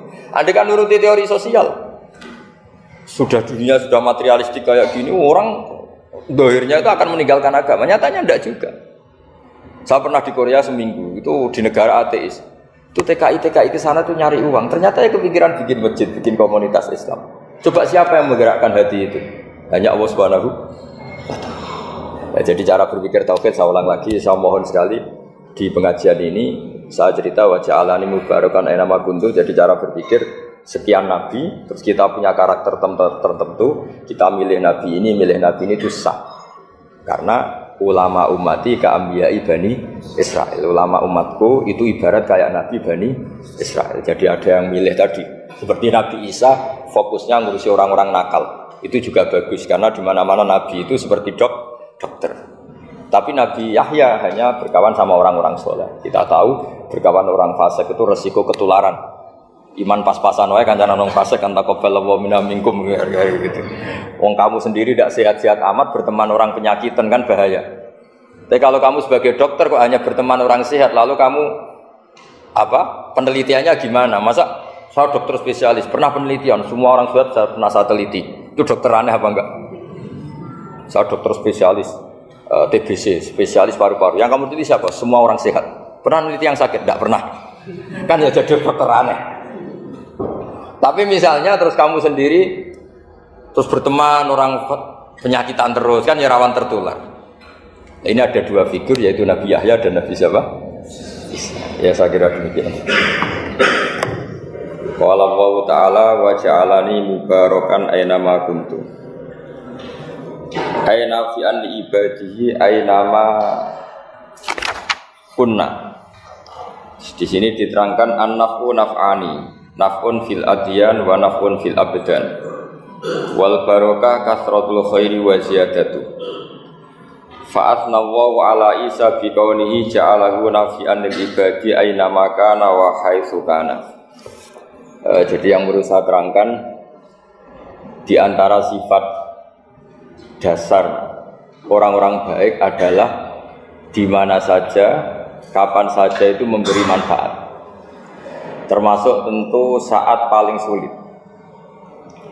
Jadi Nabi Isa menceritakan dirinya itu wa ja'alani mubarakan aina ma kuntu. Saya ditakdir Allah berada di mana saja memberi berkah, memberi kemanfaatan bagi orang lain. Ada beberapa cerita tentang Nabi Isa. Jadi perlu diketahui ada 3 nabi yang seperiode. Satu Ibrahim dan Nabi Lut. Ibrahim itu sama Nabi Lut itu pernah paman. Kedua Nabi Musa dan Harun. Sebetulnya yang jadi nabi itu Nabi Musa, tapi Nabi Musa karena alsak lisannya tidak jelas, minta Nabi Harun, ya tentu minta kepada Allah supaya Nabi Harun jadikan nabi. Terus ketiga Nabi Isa dan Yahya. Yahya bin Zakaria, terus Isa ini pernah keponakan Zakaria. Kira-kira kalau di Jawa ya misanan antara Yahya dan siapa? Isa. Jadi ada 3 nabi yang seperiode. Tapi yang paling berkompeten, yang sederajat kira-kira seperti itu hanya Isa dan Yahya. Karena Nabi Lut dan Nabi Ibrahim itu beda level. Karena Lut ini pernah keponakan, jadi hubungannya kira-kira yang murid dan guru. Terus Musa dan Harun itu juga nggak level karena Nabi Harun ini jadinya nabi itu atas permohonan Nabi Musa. Sehingga meskipun Harun itu kakaknya tapi nggak berani bantah. Jadi Nabi Musa itu dalam cerita beliau itu alsak. Alsak itu lesannya agak kedal. Tapi ini alsak yang barokah. Jadi dulu ceritanya Musa kecil karena dia seorang nabi, beliau seorang nabi. Itu kalau melihat Fir'aun itu mantelnya bukan main. Padahal kecilnya dirawat Fir'aun. Singkat cerita mulai kecil sudah usil. Kalau melihat Fir'aun itu ya jenggotnya dipakai mainan. Terus pokoknya nakal. Lama-lama Fir'aun curiga, dasar orang Israel. Nabi Musa ini turunan Israel. Lama-lama Fir'aun itu yakin kalau itu sengaja. Akhirnya Fir'aun mau membunuh Musa. Terus kata istrinya Fir'aun, Musa itu masih anak kecil, jadi seperti itu ya bawaan anak kecil, bukan bawaan kebencian terhadap orang Kipti, orang Mesir. Kalau dalam bahasa kitab kuno Mesir itu Egypt al-Kipti, makanya disebut Maria al-Kiptiyah. Kalau orang sekarang bilang Egypt itu bahasa kunonya Mesir itu al-Kiptiyah. Nah, memang secara bahasa Arab Mesir itu nggak mungkin, bahasa Arabnya Mesir itu nggak mungkin karena Misro itu maknanya kota. Jadi kalau kamu bilang kamu kemana, ke Misro, ke kota, lah kota mana? Ya kota Mesir, itu bisa debat kusir. Jadi ya kayak kita lah, kita sekolah di mana? Di madrasah. Madrasah terjemahnya apa? Sekolah. Nah, kemudian oleh istrinya Fir'aun ya gini saja, buktikan kalau Musa itu masih anak kecil. Masyhur itu dalam cerita dikasih bara api sama apel. Sebenarnya Musa kecil ini sudah pintar mau milih apel. Sama malaikat Jibril diarahkan tangannya itu ngambil apa? Bara api terus dikunyah. Itu yang menyebabkan lisannya Musa itu alsak, agak pelak. Nah, ketika jadi rasul itu akan repot karena nanti harus pakai penerjemah. Jadi seorang rasul tapi lisannya tidak apa? Cakap. Akhirnya Nabi Musa realistis ngendikan ketika diutus, wa akhi Harun wa afsahu minni lisanan fa arsilhu ma'yarid ayyusaddiquni inni akhafu ayyukadzibun. Ya Allah, saudara saya Harun itu lisannya lebih fasih. Tolong jadikan dia rasul sebagai penguat saya. Akhirnya Allah mengabulkan doanya Nabi Musa, kemudian Harun dijadikan sebagai apa? Rasul. Sehingga meskipun satu angkatan, Harun dan Musa ini enggak level. Artinya enggak level itu ya Harun yang takut Musa. Terus ketiga ini Nabi Yahya dan Nabi Isa. Ini umurnya ya seangkatan, kecerdasannya, jadi nabinya sama-sama mulai kecil. Kita tahu Nabi Yahya termasuk yang diberi khitab Allah, ya Yahya khudil kitaba biquwwah wa atainahul hukma sobiyya. Yahya berpeganglah kitab secara kuat dan dia saya kasih kenabian ketika kecil. Sama dengan Nabi Isa yang disebut wa yukallimun nasa fil mahdi wa kahla. Sehingga karena selevel, dua nabi ini menjadi figur besar dalam manhaj, dalam metode dakwah. Dua karena masih misanan, jadi kalau Jawa kira-kira mirip misanan. Dua nabi ini kalau memilih satu kampung, itu kalau Nabi Yahya itu milih kalau singgah di satu kampung, Nabi Yahya mesti tanya, orang sini yang paling soleh siapa, yang paling baik siapa? Ya terus singgah atau nginap di rumahnya orang baik tadi. Tapi kalau Nabi Isa enggak, orang sini yang nakal siapa, yang paling beling siapa? Terus Nabi Isa singgah di situ. Akhirnya ada pertanyaan dari Nabi Yahya, lima tanzilu ala syirarin nas, kenapa kamu selalu singgah di orang-orang nakal? Syiror itu orang-orang nakal. Masyhur itu Nabi Isa menjawab, ana tabibun udawil mardo. Di mana-mana Nabi itu ibarat seorang dokter, kerjaannya tentu menyembuhkan orang-orang yang apa? Sakit. Jadi dua Nabi ini sering berdebat, tentu debat yang baik, dan itu menjadi cara Jawa itu punjeri ilmu. Jadi manhaj ilmu besar antara Yahya dan Isa. Begitu juga Nabi Yahya itu kelihatan agak rileks, panik, saking takutnya sama Allah. Kalau Nabi Isa itu rileks, pokoknya kumpul orang-orang nakal itu ya rileks. Akhirnya ada dua pertanyaan sekaligus nanti jadi dua manhaj. Kenapa kamu sering masam, sering kalau bahasa Arab itu abasa ya. Terus yang Nabi Yahya balik bertanya, kenapa kamu sering senyum, sering tertawa? Kenapa memangnya? Terus ka'annaka ta'manu min makrillah, kamu sering senyum kayak kami sudah terbebas dari azab Allah, dari ditegur Allah, seakan-akan kamu orang paling benar yang enggak akan salah. Nabi Isa balik tanya, sama kamu sering masam, sering merut, ka'annaka taqnatu min rahmatillah, seakan-akan kamu putus asa dari rahmatnya Allah. Sehingga kemudian itu jadi manhaj besar. Kalau terlalu senyum, ya dianggap orang yang kayak nggak punya perasaan dosa. Tapi kalau terlalu masam, terlalu merenggut, seakan-akan rahmat Allah itu terbatas. Sehingga seakan-akan Allah itu rahmatnya nggak cukup lah untuk mengelola manusia ini. Sehingga itu jadi metode besar yang masyhur itu dalam sebuah hadis Nabi ngendikan ulama ummati ka anbiya Bani Israil. Ulama umatku itu kapasitasnya atau fungsinya atau manfaatnya setingkat nabi-nabi Bani apa? Israil. Karena ketika umat ini enggak ditunggui para nabi setelah Rasulullah SAW, itu yang nunggui hanya ulama. Tapi ulama ini sudah cukup mewakili para nabi Bani Israil. Dan banyak syurahul hadis, para penyarah hadis mensarahkan Nabi tidak ngendikan ulama ummati kamisli seperti saya, tapi ka'ambiyai Bani Israel, bagaimana nabi-nabi Bani Israel. Nabi Bani Israel itu macam-macam, termasuk ada yang tidak nikah, yaitu yang bernama Yahya dan Isa. Delala umatnya Nabi itu ada orang alim allamah yang ilmunya melegenda, yaitu namanya Imam Nawawi. Itu tidak nikah sampai kabudut. Meskipun dalam ajaran syariatnya Nabi an-nikah sunnati, tapi selalu ada orang yang ditakdir tidak nikah karena masyhur, karena sibuk ngurus ilmu, bukan karena tidak laku. Yang jelas itu bukan karena tidak laku. Imam Nawawi itu ganteng, orangnya ya normal, tapi karena sibuk nulis, beliau sampai kabudut itu tidak nikah. Imam Sibawai itu suka sekali sama ilmu, menjadi istri utamanya ya ilmu itu. Dia ganteng, Sibawai itu maknanya tuh apel, dia ganteng sekali, sampai banyak cewek yang seneng. Akhirnya dia nikah. Saya nggak pernah dikumpulin. Dia belajar terus. Ketika beliau ke pasar, dulu nggak ada supermarket, beli kertas, kitabnya dibakar semua sama istrinya. Dikira istrinya terus mencintai dia, malah diceraikan. Itu siapa? Imam Sibawai. Terus ada umatnya Nabi yang paling unik di dunia, mungkin Pak dosen, saya kiai pun nggak bisa niru.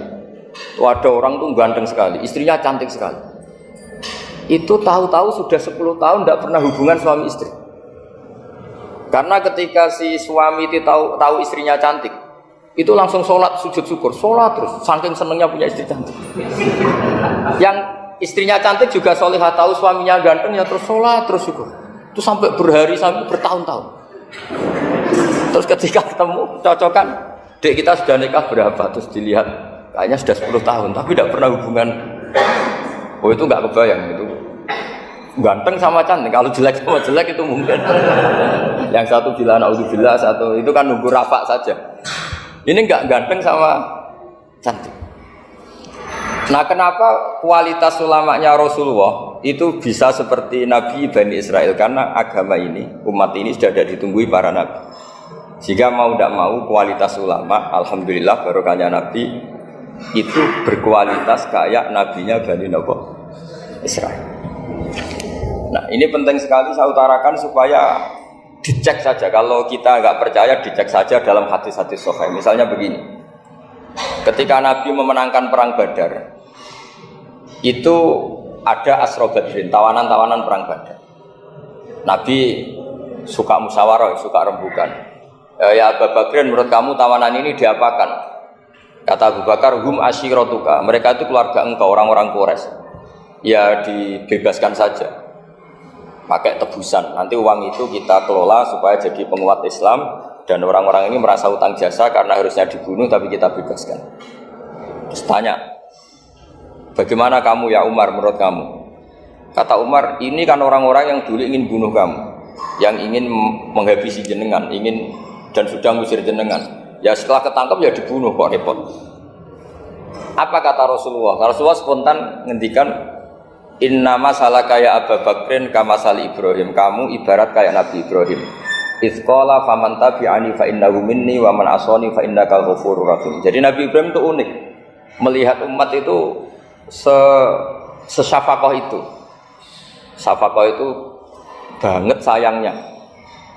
Nabi Ibrahim cara berpikir, faman tabi'ani fa innahu minni, orang yang ikut saya ya Allah pasti golongan saya, tentu layak masuk surga. Wa man asani, orang yang mendurhakai saya, fa innaka ghafurur rahim, engkau Maha Pengampun.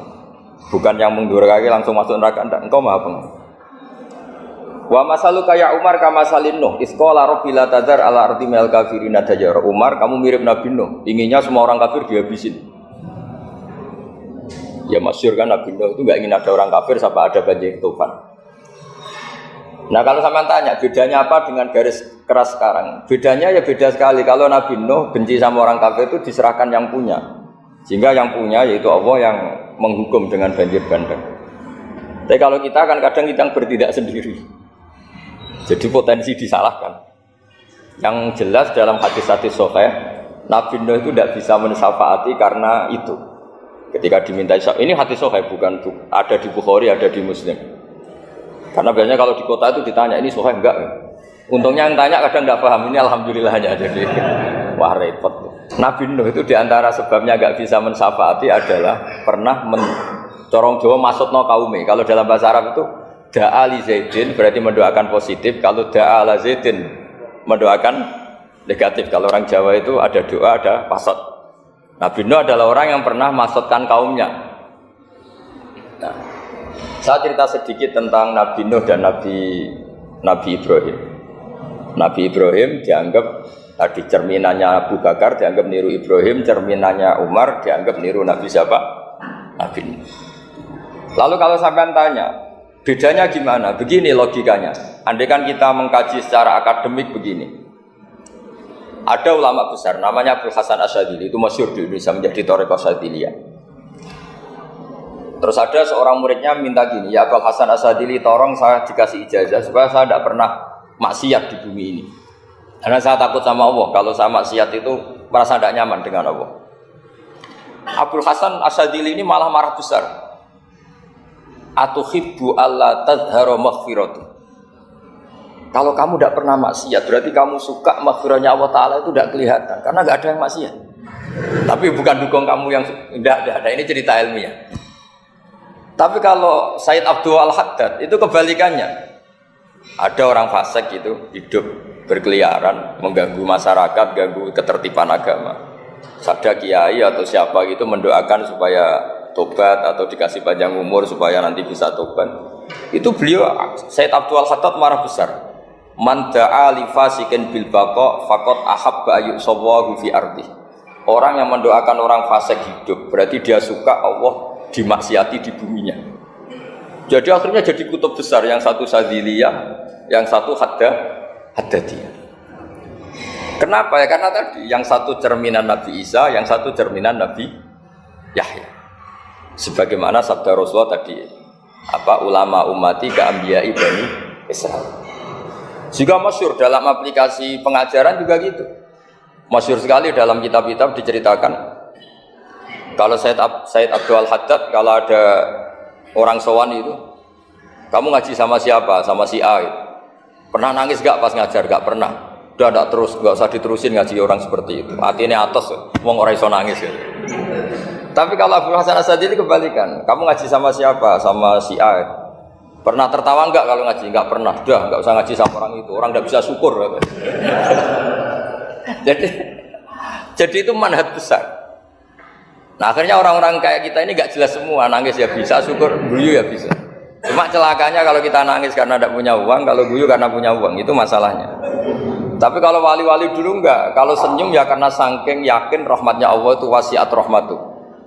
Kalau nangis ya karena takut azabnya Allah. Kalau kita kan enggak, sangat-sangat materialistik. Ini yang membedakan kita. Sebenarnya nangis dan senyum itu satu keharusan karena Allah punya madharul jalal. Ketika Allah dengan sifat keagungannya, maka kita ini cara Jawa serako bersenyum. Tapi Allah itu kadang sebagai madharul jamal, adanya satu keasikan. Sehingga yang merengut itu yang salah.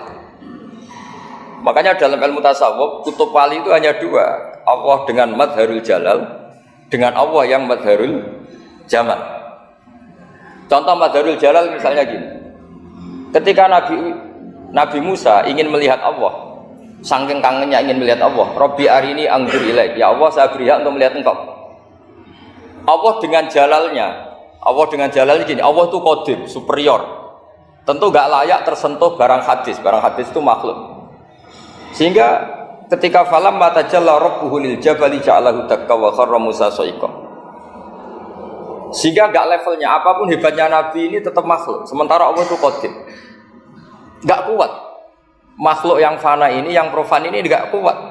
Enggak kuat menampung zat yang qadim, yang superior, sehingga gunung pun hancur. Nabi Musa pingsan.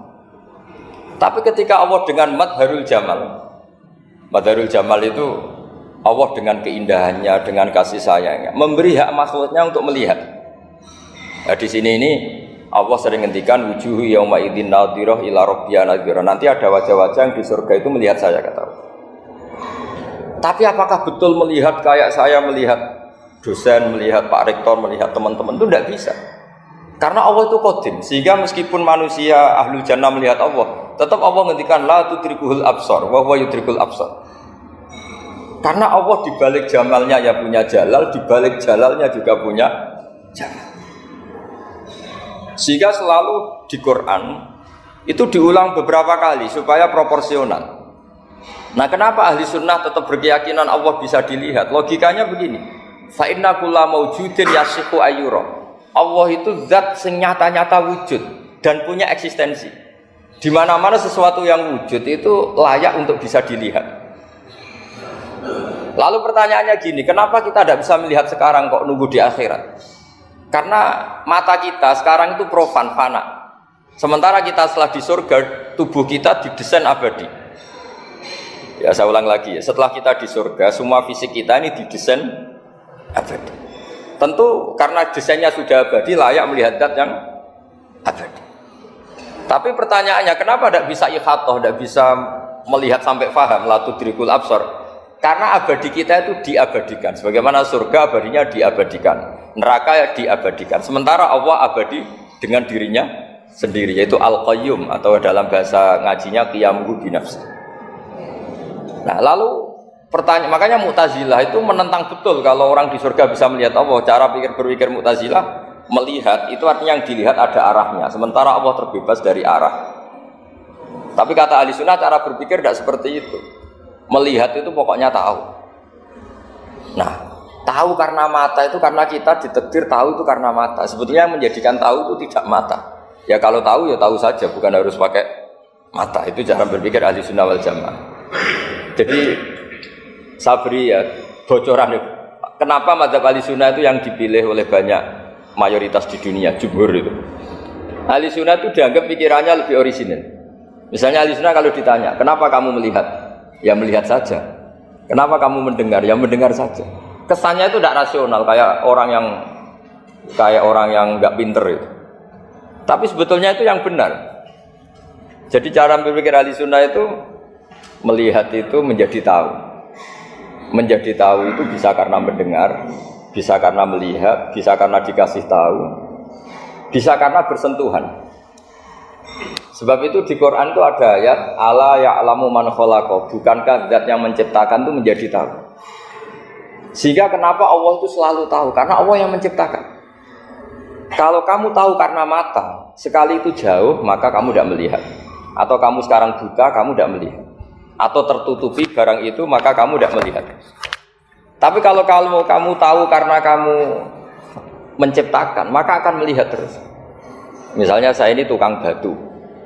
Saya ingat betul ketika saya bangun Monas, itu pulpen saya tak tanam di dalam Monas. Saya ingat betul kalau pulpen saya warnanya putih, tak tanam di Monas 2 meter dari pondasi.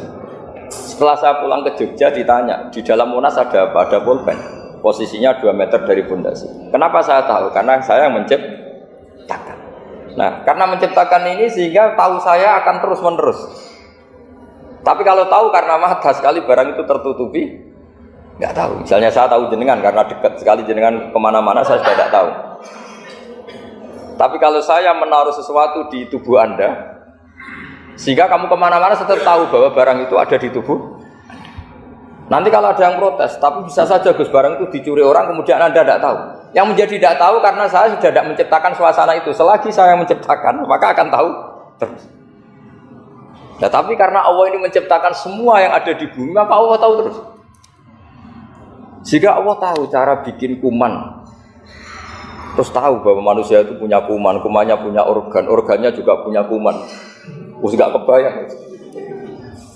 Kamu bayangkan kayak, makanya Allah itu kalau cerita sederhana, innallaha la yastahi ayyadriba mathalam ma ba'udatan fama fawqaha. Allah itu tidak malu bikin perumpamaan nyamuk, karena nyamuk itu lebih dahsyat dibanding gajah.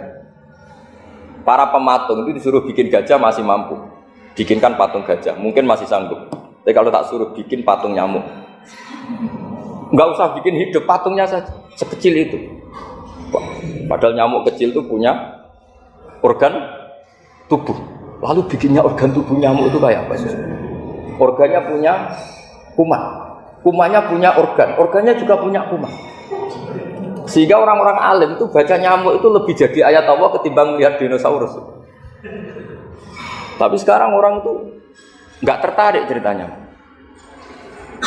Jadi beda perasaannya orang alim sama orang awam. Kalau orang awam tuh melihat mukjizat kan yang dasar-dasar kayak dinosaurus, gajah, wow gitu. Kalau orang alim nggak, malah melihat nyamuk.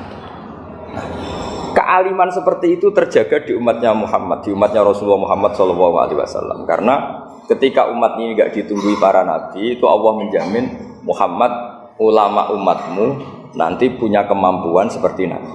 Tentu tidak dalam keutamaan ya, keutamaan tentu nggak sekelas sama nabi. Kenapa itu terjadi? Karena tadi para nabi ini mewakili sekian karakter. Kalau kita sangat mencintai Indonesia, maka kita akan tegas siapapun yang ingin menghancurkan Indonesia. Itu kira-kira cerminan Nabi Nuh. Kalau kita sangat mencintai Allah, maka kita akan benci sebenci-bencinya sama orang yang mendurhakai Allah. Tapi masalahnya, Allah yang kita cintai itu memaklumatkan diri kalau bersifat Ghafur, pengampun. Jika kalau kita terlalu kasar, ini kan yang kita cintai bersifat Ghafur kok kita kasar. Di sini Nabi Ibrahim, beliau sangat mangkel sekali sama yang durhaka sama Allah. Tapi mau mangkel gimana? Zat yang mengajarkan itu bersifat Ghafur. Maka kita mau tidak mau, makanya ada riwayat mengatakan takhallaku bi akhlaqillah, kamu bertata krama kayak akhlaknya Allah. Akhirnya ya sudah, kita mau apa coba? Kira-kira kalau kamu mencintai seseorang, itu potensinya kan dua, protektif. Ada telepon itu dari siapa? Cewek atau cowok? Protektif. Itu bukti cinta atau bukti suudzon? Kan tidak tahu. Tapi misalnya kamu cinta perempuan terus WA-an sama lelaki gak apa-apa, jalan sama lelaki gak apa-apa, sama masa lalunya pacarnya juga gak apa-apa. Itu cinta apa pembiaran? Kan sama-sama gak jelas. Nah kira-kira mencintai Allah itu kira-kira analoginya seperti itu. Kalau yang satu protektif, Allah harus zat satu-satunya yang disembah, nggak boleh didurhakai, nggak boleh dikhianati kok. Sehingga ini sangat keras sekali. Nah ini Nabi Nuh. Di sini ada Nabi Ibrahim karena orang yang zat yang kita cintai bersifat Ghafur. Jika kalau kita terlalu tegas beda dengan sifatnya Allah yang bersifat Ghafur. Nah umatnya Nabi seperti itu mulai dulu. Ada yang moderat, ada yang keras, ada yang setengah keras, setengah moderat. Ada yang ngambil sikap, oh udah mangan turu, sementara mati. Nah, itu lebih baik itu dibanding punya ijtihad tapi gak jelas, mendingan. Itu ada riwayatnya. Suatu saat ibadah akhir umatku terbaik adalah tidur. Maksudnya tidur itu gak ngambil sikap, masyhur itu. Saya beri riwayat yang ada di Bukhari Muslim. Satakunu fitanun al-qa'id fiya khairun al-qa'im wal-qa'in fiya khairun al-masi wal-masi fiya khairun nasai. Nanti di akhir zaman itu banyak fitnah, kata Rasulullah. Yang duduk lebih baik ketimbang yang berdiri, yang berdiri lebih baik ketimbang yang jalan biasa lebih baik ketimbang yang jalan bergegas. Man tasyarrafa laha tastasrifu. Fitnah itu adalah siapa yang terlibat maka akan semakin parah. Sehingga semenjak itu ulama berpikir nanti di akhir zaman kalau ada fitnah itu sebaiknya orang ngambil sikap sepasif-pasifnya, secuek-cueknya. Jadi semua syurahul hadis sepakat makna hadis ini apa? Orang disuruh sikap secuek-cuek. Misalnya pilihan presiden, contoh kecil pilihan presiden. Mungkin para intelektual nggak merasa, tapi kalau ulama itu cara berpikir beda. Pilihan presiden, kamu fanatik milih A, yang satu fanatik milih B. Ya presiden atau bupati atau gubernur. Terus yang satu bilang gini, wah kalau nggak di presiden A, nggak di bupati ini A, nggak di gubernur A, negara ini rusak. Mungkin betul dari segi jejak rekamnya A ini bagus. Tapi pertanyaannya secara tauhid, bagaimana Anda menggantungkan kesejahteraan sama makhluk? Kamu nggak pernah terusik begitu kan para intelektual? Melukai. Bagaimana mungkin Anda menggantungkan kesejahteraan dengan seorang makhluk? Wah kalau di presiden A pasti Indonesia makmur, kalau bupati A pasti Sleman makmur, pasti Bantul makmur. Nah, bagaimana mungkin makhluk yang sedang soleh kamu pastikan selalu soleh? Wong dia makhluk bisa berubah. Sementara yang B misalnya fasik, wah kalau dipimpin B pasti rusak negara. Bagaimana kamu pastikan B yang fasik selalu fasik? Dia aja dia husnul khotimah. Yang fasik pas mimpin jadi soleh, yang soleh pas mimpin jadi fasik. Akhirnya ulama karena tahu sifat kendali di tangan Allah, sikapnya nggak jelas. Saya ini termasuk orang yang terkenal nggak jelas. Karena kalau ditanya, Gus sampai pilih presiden mana, bakti mana? Sanut pangeran sing dadi aku loyal. Wah, anut pangeran yo kacau. Wah, luwe kacau menan anut pangeran kata saya. Ini kan sudah tidak sambung karena pikirannya ulama memang nggak beda, cara berpikir ulama itu beda. Bahkan bapak saya itu kalau didik saya itu begini. Kalau meseli saya atau ngirim saya dulu itu kan pakai mesel. Ini uang kamu 500.000 untuk kamu, mesti ditambahi 100.000 ini untuk buat jajan sama teman-teman. Mesti ada uang pokok, ada uang sodako. Dulu saya sering tanya, kenapa bapak sangat menghormati teman-teman saya? Kata bapak, kue mondok, aku raiso nyukupi, sing iso nyukupi ya konco-konco. Ternyata betul, rata-rata anak kuliah atau anak mondok, uang pribadinya kan 8 hari dari dikirim sudah habis. Berarti kan masih 22 hari kok bisa hidup itu kan barokahnya teman-teman itu. Malah yang agak beling itu 1 hari sudah habis, berarti ada 29 yang bergantung sana sini. Sehingga Nabi dulu cara ngendikan itu unik. Kata Nabi, da'un nasa yarzuqu wa ba'duhum ba'duh. Manusa barnawa, engko saling memberi rezeki. Ketika ada kolab, Medina itu pernah kolab, terus sekarang pernah defisit itu. Beberapa pakar ekonomi datang ke Rasulullah, ya Rasulullah, sa'ir, tolong dikasih harga standar. Tapi apa jawabannya Nabi? La tusairu fa inna Allaha huwal musair. Kamu jangan kasih harga, Allah sendiri yang menentukan harga itu. Terus kata Nabi, kenapa engkau begitu ya Rasulullah? Ini negara harus ditentukan harga karena gini-gini. Kata Nabi, saya tidak ingin ketemu Allah dalam keadaan dolim. Tapi ini tentu di teori ilmu modern ini masalah. Tapi menurut orang modern. Tapi kalau menurut ilmu hakikat itu nggak akan masalah. Misalnya, kenapa Nabi tidak menentukan harga dalam keadaan negara seperti itu? Jawabannya pakar-pakar hakikat, ya saya ulang lagi pakar-pakar hakikat begini. Misalnya ada orang menimbun supaya nanti harganya mahal, ya. Terus ditimbun terus sampai nunggu harganya mahal. Lama-lama dia sadar kalau timbunannya nggak ada gunanya karena ternyata orang nggak beli. Nah, ketika orang tidak punya kemampuan beli, yang menimbun juga tidak punya uang. Nah, tapi kalau sampean tanya, tapi Gus nak tuku barang pokok kan kita mati karena kehabisan stok. Itu masalah tauhid Anda. Bagaimana mungkin kamu membayangkan seorang makhluk tidak bisa hidup atau tidak dapat rezeki? Nabi itu orang yang sampai ke derajat hakikat, dari tidak pernah bayangkan gitu.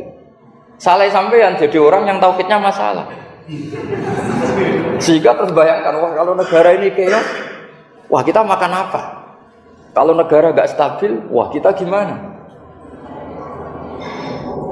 Itu tidak bisa seperti itu. Dulu ketika kita dijajah Belanda, itu kiai-kiai kita, Mbah Hasyim Asy'ari, Mbah Ahmad Dahlan, mondoknya di Mekah. Sampai alim alamah, 2 beliau, Mbah Hasyim sama Mbah Ahmad Dahlan itu ngajinya sama-sama Syekh Khotib Minangkabau. Cuma Mbah Hasyim lebih menekuni ke Syekh Mahfud Termas, yang satu menekuni Syekh Khotib Minangkabau. Jadi 2 beliau itu ngaji di guru yang sama. Mbah saya, buyut saya itu ya sudah mondok Mekah. Itu zaman dijajah Belanda. Sekarang kita agak dijajah, enggak mondok di sana. Buyut saya itu zaman itu sudah haji. Buyut kelima saya. Itu dulu kalau ingin cari tempat yang teduh, itu masuk ke gua. Itu masuk gua itu hanya kepalanya saja. Kakinya masih di luar. Karena gua di Arab tidak seperti gua di sini. Kalau gua di sini kan orang bisa masuk semua. Kalau gua Arab kan hanya celah-celah batu-batu besar. Sehingga ketika Rasulullah hijrah ke Madinah, singgah di Gua Sur, kata Abu Bakar gimana? Andai kan yang ada orang kafir di depan gua, kata Abu Bakar gimana? Andai kan mereka melihat kakinya, pasti melihat kita. Karena gua di sana itu satu tubuh tidak bisa masuk penuh. Kalau gua di sini kan ada yang mobil saja bisa masuk. Nah itu bahasa saya kalau mau istirahat itu masuk gua, separuh badan di dalam gua, separuhnya masih di luar. Nah sekarang terus kita bilang, wah kalau kita negara tidak stabil kita haji kemana? Dulu zaman dijajah Belanda kita bisa haji. Soal kebahagiaan, nenek moyang pulau jenengan tuh anaknya banyak. Dijajah Belanda, jajah Jepang, ya nyatanya anaknya banyak-banyak. Itu kira-kira bahagia apa enggak? Nah artinya gini, ya tentu kita tidak ingin dijajah itu tentu ya. Tapi kita ini selalu latah Wah kalau ekonomi jatuh kita makan apa? Kalau kita dijajah kita tidak perlu seperti itu. Rahmatnya Allah Ta'ala itu akan adrokatna. Rahmatnya Allah Ta'ala akan menemukan kita. Apapun kondisi kita, apapun keadaan kita. Ini cara berpikir tauhid. Sehingga Nabi itu tidak pernah bayangkan umatku nak rata tunggoni piye, ditunggoni Allah. Sehingga masyhur dalam hadis-hadis sahih, la tazalu ta'ifatun min ummati dzahirina 'alal haqq la yadurruhum man khadalahum wala man khalafahum wala man nawa'ahum. Selalu di umatku ada kelompok-kelompok yang selalu membela kebenaran dan tidak akan terkalahkan oleh kesesatan di akhir zaman. Kenapa? Cara berpikir orang tauhid itu sederhana begini. Allah menamakan dirinya Al-Hadi, penunjuk jalan. Dan sifat Allah pasti nafidah karena Allah tidak terkalahkan. Sama seperti Allah menyifati dirinya Ar-Razzaq, Ar-Razik yang memberi rizki. Maka orang segoblok apapun, selumpuh apapun, selemah apapun tetap dapat rizki. Sama, Allah mensifati dirinya Al-Hadi, memberi petunjuk. Maka zaman serusak apapun orang tetap dapat petunjuk. Sehingga kita tidak perlu khawatir, wah nanti zaman kalau sudah rusak nasib Islam gimana? Ya coba sekarang nasib Islam gimana? Ya baik-baik saja. Dulu ditunggoni wali songo ya banyak orang Islam, sekarang nggak usah wali songo. Ditunggu dosen-dosen yang ngajar aja nunggu digaji. Kiai pidato ya ada yang beri salam tempel. Itu kalau nuruti definisi ikhlas itu tidak ada yang masuk. Tapi meskipun demikian agama juga jalan. Kenapa agama ini jalan? Karena Allah Al-Hadi, penunjuk jalan. Ketika Allah mensifati dirinya penunjuk jalan dan sifatnya Allah pasti nafidah, pasti terjadi. Karena Allah tidak pernah gagal. Sehingga agama ini akan ada terus sampai akhir zaman. Coba Amerika kayak apa? Islamfobia. Di Amerika tambah lama tambah banyak Islam, Eropa juga gitu, Australia juga gitu. Andai kan nuruti teori sosial, sudah dunia sudah materialistik kayak gini, orang dohirnya itu akan meninggalkan agama. Nyatanya tidak juga. Saya pernah di Korea seminggu, itu di negara ateis. Itu TKI ke sana tuh nyari uang. Ternyata ya kepikiran bikin masjid, bikin komunitas Islam. Coba siapa yang menggerakkan hati itu? Hanya Allah Subhanahu wa Ta'ala.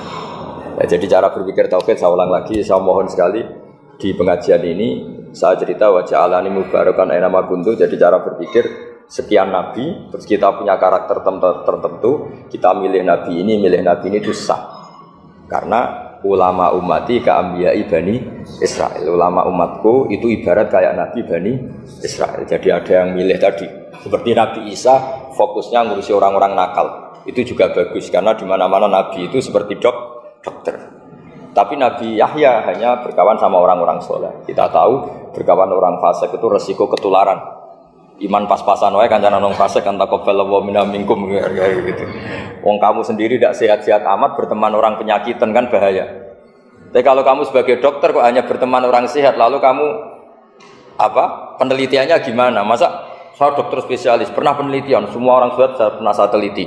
Itu dokter aneh apa enggak? Saya dokter spesialis TBC, spesialis paru-paru. Yang kamu teliti siapa? Semua orang sehat. Pernah meneliti yang sakit? Tidak pernah. Kan ya jadi dokter aneh. Tapi misalnya terus kamu sendiri terus berteman orang penyakitan terus kan ya rawan tertular. Ini ada dua figur yaitu Nabi Yahya dan Nabi siapa?